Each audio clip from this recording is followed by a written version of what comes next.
Bismillahirrahmanirrahim. Assalamualaikum warahmatullahi wabarakatuh. Kumaha kabarna anak soleh solehah?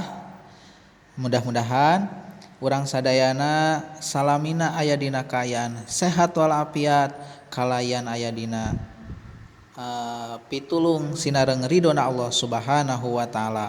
Amin ya robbal alamin. Nah anak soleh solehah, dina pertemuan pekan anu ayeuna insyaallah urang bade ngalajengkeun deui materi nyaeta tentang hiji kisah, hiji dongeng anu ngagambarkeun kajadian anu karandapan ku hiji jalma. Jadi kisah cerita dongeng yang menggambarkan suatu kejadian yang dialami oleh seseorang. Dari kejadian tersebut ada sesuatu hal yang dapat kita jadikan teladan untuk hidup kita. Nah, maka dari itu sok silahkan kalian buka buku paketna halaman 19. Anu judulna Cikaracak Ninggang Batu. Zaman baheula, dahulu kala, ada seorang santri sedang mesantren. Itu santri belajarnya gak ada kemajuan. Meskipun sudah bertahun-tahun belajarnya gak dapat apa-apa. Jadi hasil belajar di pesantrennya itu hanya bisa membuat nasi saja, ngaliwat memasak nasi ya. Nah akhirnya dia merasa bosan dalam belajarnya itu. Mungkin ini dalam pemikirannya itu dia itu sudah ditakdirkan menjadi orang yang bodoh dalam pemikirannya. Nah dari situ akhirnya dia itu berpamitan kepada Pak Kiainya untuk pulang ke rumahnya, untuk pulang ke kampungnya. Karena belajar di pesantrennya itu yang selama itu gak dapat hasil apa-apa. Jadi menurut pemikirannya itu lebih baik mencari kerja saja katanya. Gimana nih jawaban Pak Kiainya? Kata Pak Kiainya, perkara hidup rek mulang, kalau misalkan kamu ingin pulang, ya Pak Kiainya gak akan menghalangi, gak akan melarang. Silahkan saja pulang. Namun sayang katanya, kamu itu sudah terlanjur mesantren di sini, udah lama sekali mesantrennya. Jadi sayang kalau misalkan pulang sekarang. Akhirnya si santri tersebut sama Pak Kiainya dinasehatin. Namun meskipun sudah dinasehatin, itu santri ya tetap saja pingin keluar katanya dari pesantrennya itu.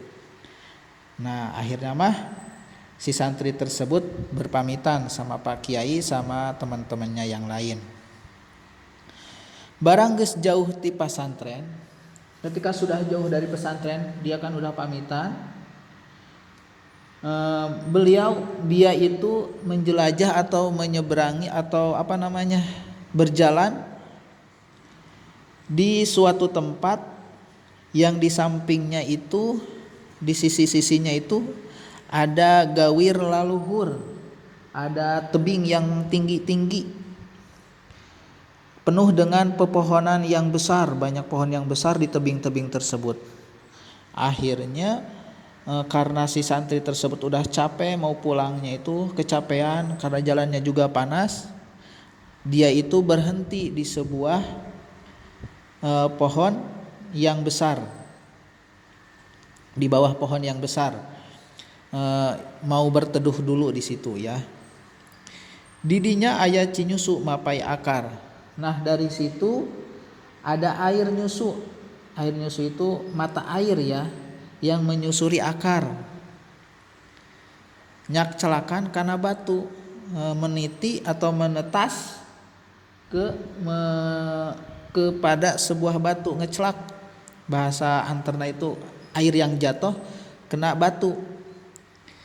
Nah eta teh disebutna cikaracak. Jadi ada air yang jatuh dari akar tuh jatuhnya itu kena batu air. Nah airnya itu dari air jatuh kena batu.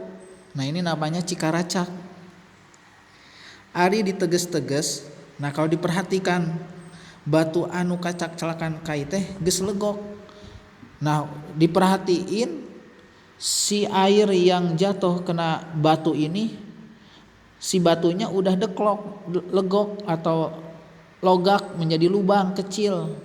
Karena mungkin kena air terus menerus, meskipun kan kita tahu bahwa si batu ini keras sekali dan air pun enggak sekeras batu untuk bisa membuat lubang di batu besar tersebut.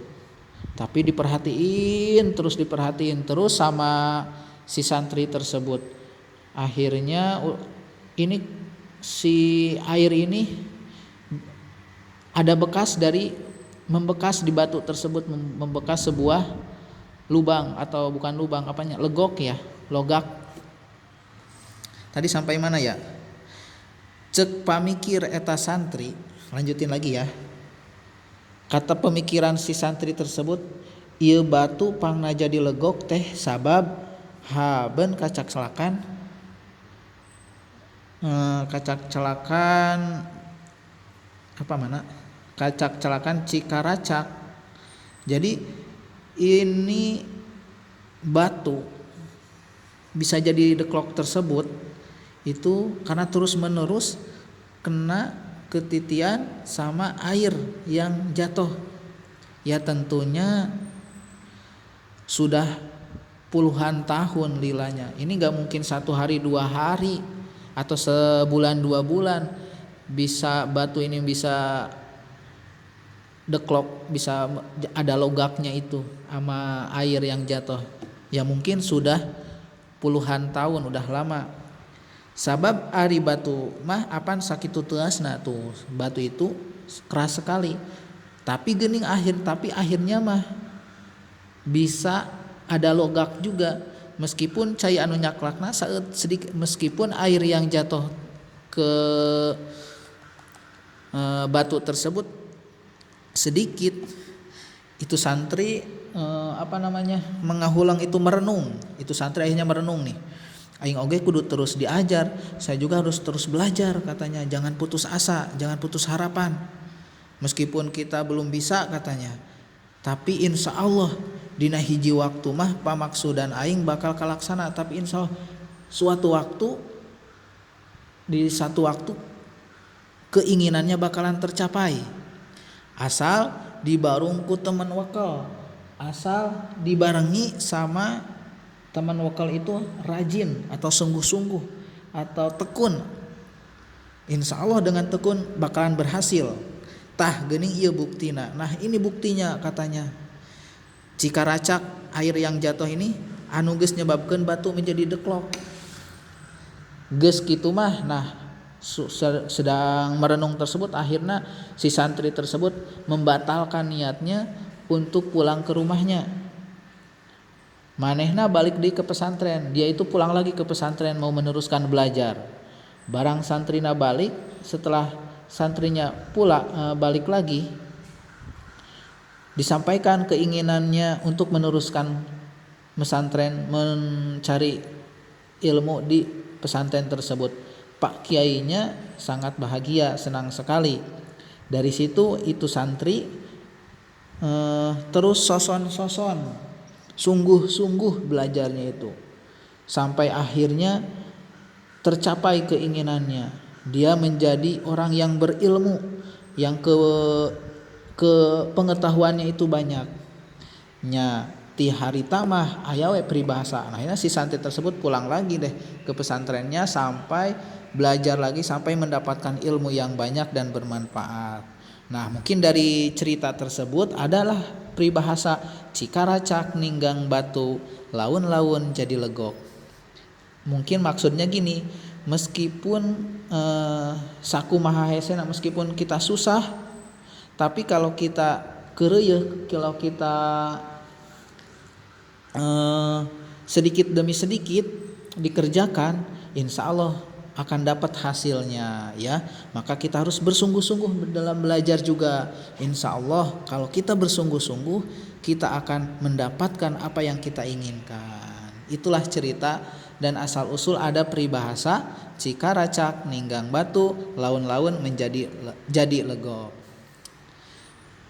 Oke, anak soleh-solehah urang lajengkeun deui kana materi salajengna nyaeta nyusun jeung ngagalantangkeun kalimah pananya.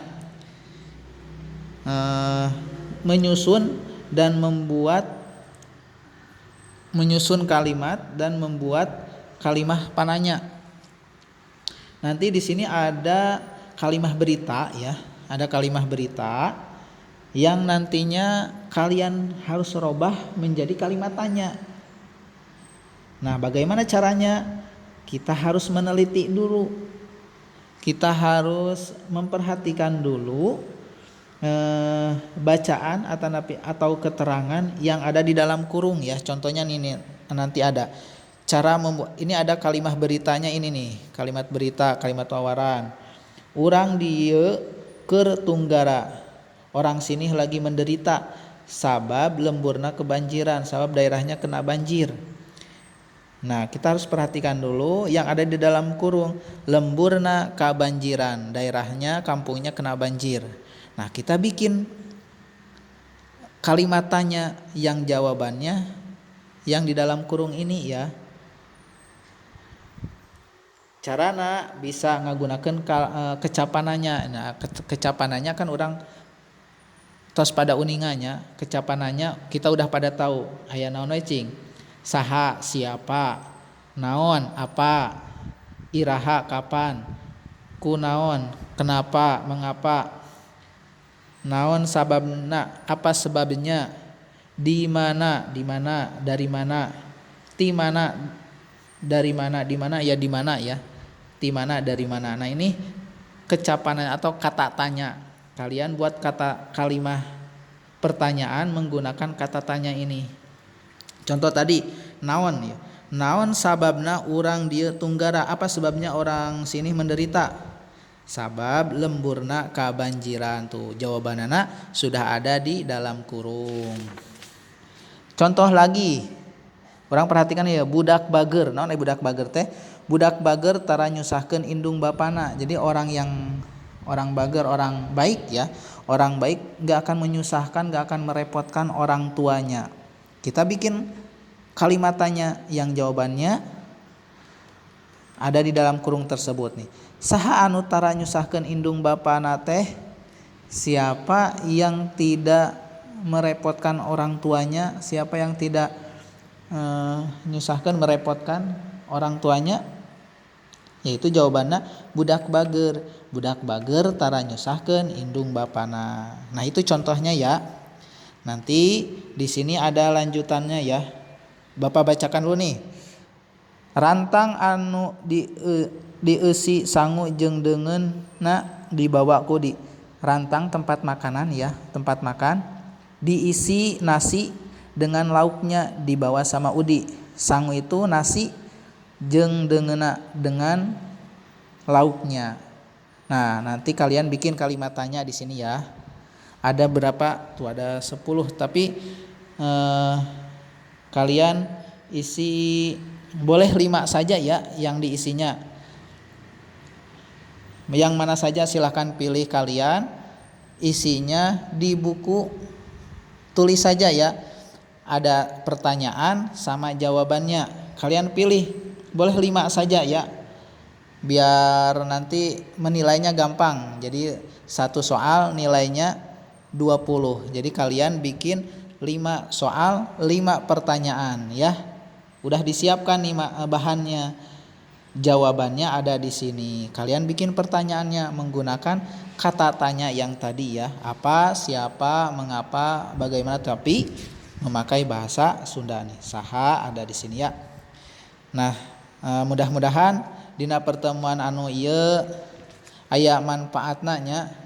Urang bisa ngambil pelajaran dari kisah tadi dan kita akan bisa membuat suatu kalimat pertanyaan ya, kalimat tanya. Kurang lebihnya dari Bapak mohon maaf. Wabillahi taufiq wal hidayah. Wassalamualaikum warahmatullahi wabarakatuh.